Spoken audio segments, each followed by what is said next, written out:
From things in the air to new things for our bodies, join me as we explore 2050. What would be the future in the year technology? 2020. And if we're being honest with ourselves, technology is incredibly advanced, and we're making strides that can push things even farther. We have cars that are much safer than they've been in the past decade, and we're even making fully electric cars that can help save the planet. There are even plans for self-driving cars and even self-driving Ubers that make the future of transportation very exciting. And that's just one technology that we're growing at a fast rate. What about all the others that are out there? What will technology be as we get closer and closer to 2050? Let's start with one that well and truly could happen very soon: drones. Wait a minute, drones are already here. And yes, they are. But more times than not, the drones you are seeing are small, piloted by people who are just trying to have some fun, or the ones that are used by the military right now for strikes and surveillance. All very fun, but in the future, drones could be an integral part of our daily lives. You've likely seen shows and people talk about how in a few years drones could be the new delivery services. Anything from pizza to Amazon packages and more. And honestly, that's very probable.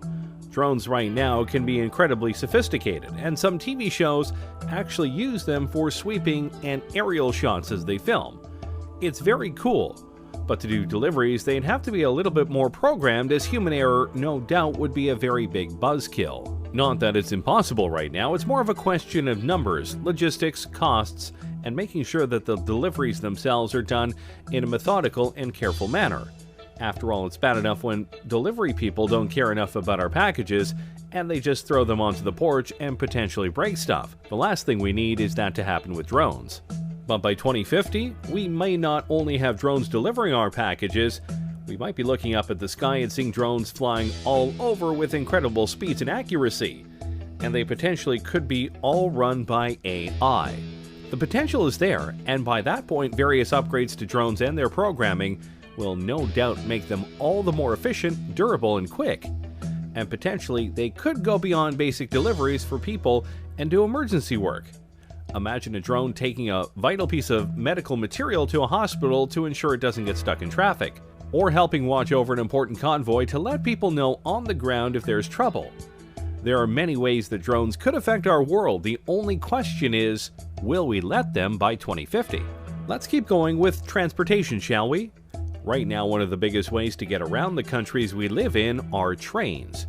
Trains ferry people and all sorts of cargo around in an efficient and reliable manner, which is why they've been in use for hundreds of years. But if we're being honest here, while trains are efficient and reliable in certain ways, they aren't exactly fast, especially when it comes to passenger and freight trains. They can take a long time to get to their destination, and at times, it's more logical to take other modes of transportation, which is why companies are making special kinds of trains that can go much faster. You know of the magnetic trains of Japan, no doubt, but others like the Virgin Hyperloop are trying to push things even farther. Passengers or cargo are loaded into the Hyperloop vehicle and accelerate gradually via electric propulsion through a low-pressure tube. The vehicle floats above the track using magnetic levitation and glides at airline speeds for long distances due to ultra-low aerodynamic drag. Science fiction? Hardly. In fact, the first vehicle of the Hyperloop has already been tested and proven, and some larger tests are being scheduled for the next few years. And if this works, traveling across the country will be much faster. How much faster? The Hyperloop aims to send people shooting across the tubes that they make at a rate of about 600 miles per hour. Which means if they were able to do this across the entire United States from east to west, or vice versa, you could travel across the whole country in about 5 hours, give or take. Considering it would take much longer for a regular train ride or car ride, that's a big improvement. And they're planning to do this with not just people but cargo. Imagine being able to ship something in the morning on the west coast to the east coast and know it will get there before the day ends. That is quite impressive. Plus, the tubes would be built underground as to not disturb wildlife, and they will go and make it in a way where there are no carbon emissions. So they're fast, they're reliable, and they won't harm the planet. Seems like a win all around. Of course, you do have to wonder what it would be like to be on a 600 mile per hour train thing, but hey, We'll just find out soon. And by 2050, this could be one of the main modes of transportation. We've had some fun ones, but now let's go deeper down the rabbit hole and talk about the ones we all fear. AI. Yep, artificial intelligence. And no matter what way you look at it, people are seriously trying to make it happen, and make it happen soon. AIs are literally everywhere, including in your cars, and in your homes via devices like Alexa, which are indeed forms of AI. And there are things like Watson that is so smart that it could beat two Jeopardy legends. So by 2050, AI could be so advanced that our cultures, our world, could literally be run by them in a logistical and computing sense, or in a Terminator humans are obsolete sense. And believe it or not, we're closer to that than you might think. Google's DeepMind isn't there yet, but really I'm sure they'll probably discover those things along the way. And by 2020, it's possible their computer could be superhuman and could be conscious. Pearson has said.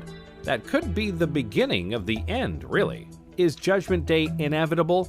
Maybe, maybe not. It just depends on how far we go with AI and how much we're able to control it, or if we can't fully control it once they reach certain levels of intelligence. Of course, for all of our worries about AI, there is a chance it could be all fine. Imagine if the lighter side of sci-fi comes through in regards to AI, and we get a bright future powered by AI. Think about it. What if by 2050 we each get our own unique AI? We could customize how they sound, how they look, and basically have a BFF that'll help us out in life in various ways. Remind us of things like Alexa, guide us in homework and fields of study, be a being that we can bounce ideas off of, etc. If that form of AI came through, then by 2050 we could live in a utopia where AI helps us be better. Until they revolt and we have iRobot going on. But hey, let's not dwell on our potential doom. Let's show off another technology that many people are hoping for. Space travel. Yeah, when you think about the decade we're in right now, the 2020s, the biggest goal of the world by far is to get to Mars, and possibly beyond it. But it's not just about landing there, though that would and will be a crowning achievement for humanity in the decade and in recent times. More importantly than just landing there, though, is the ability to start setting up the first human colony on another planet. We've been to the moon many times, but we haven't tried to live there for various reasons. Mars seems to be the place where many feel we can go in order to live amongst the stars, and many speculate that by 2030 at the latest, barring setbacks, accidents, and other things obviously, we could not only be colonizing Mars but having regular shuttles go there so that people can see the red planet for themselves. We will see first people going off to Mars, and then robots will do some basic stuff, like making basic materials on Mars, Pearson said.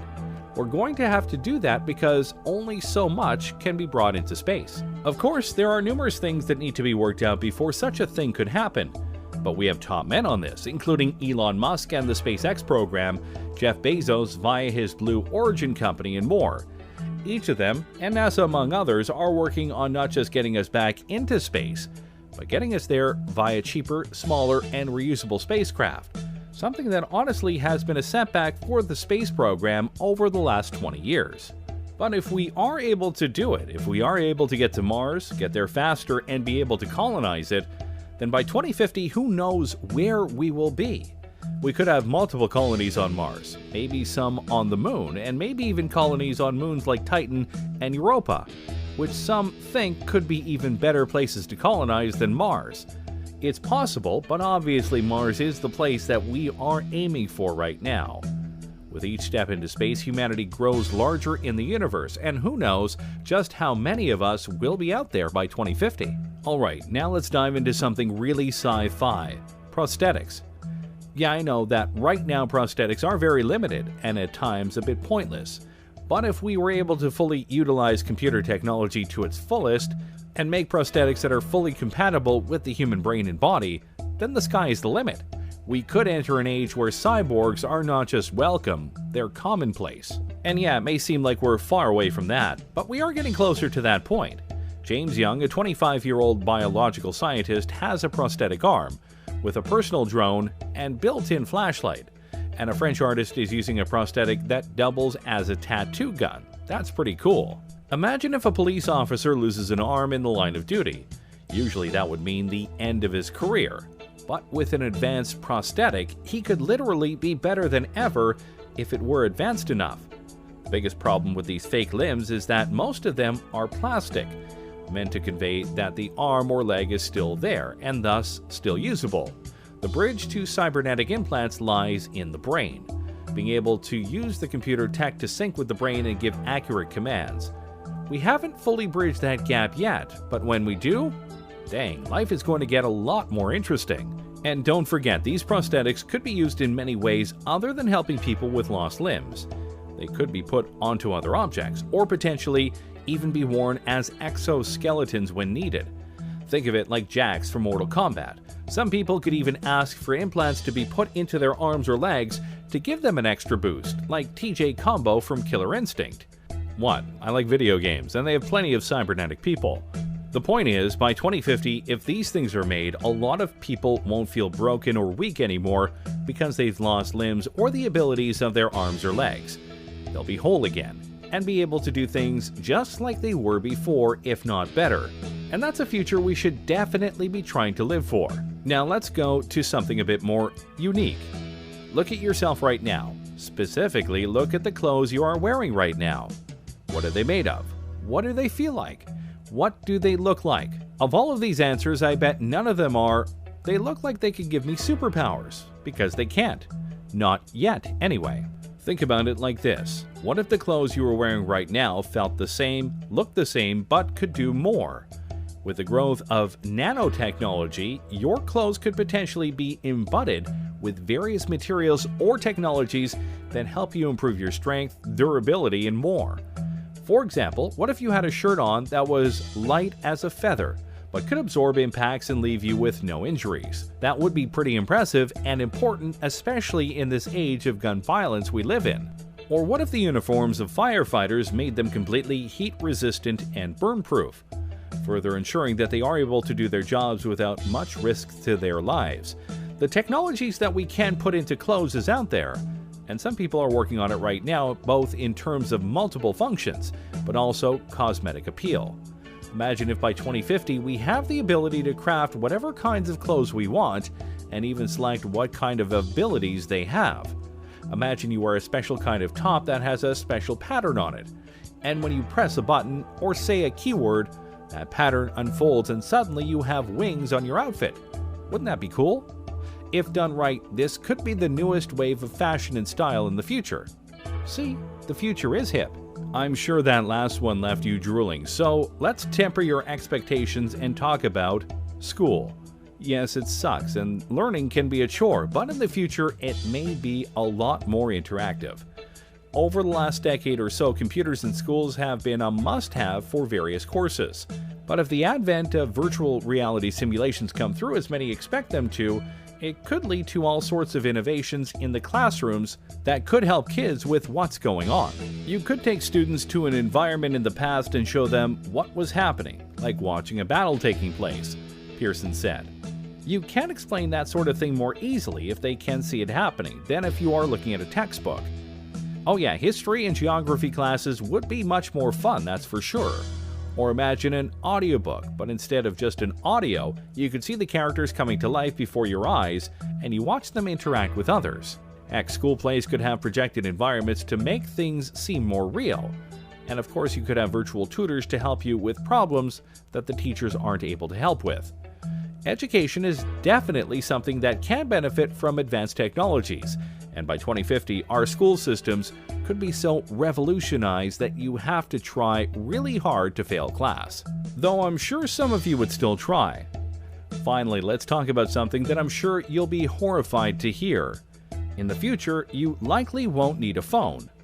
I know you're stunned, but think about it. Right now, smartphones are becoming more and more advanced every single year. New features, new programs, etc. But by 2050, your phone won't likely need to exist because you'll have access to it and more via something else. What exactly? That depends on the technology. But for this example, let's imagine a wrist gauntlet. Instead of typing up a number, you simply have to say "call mom."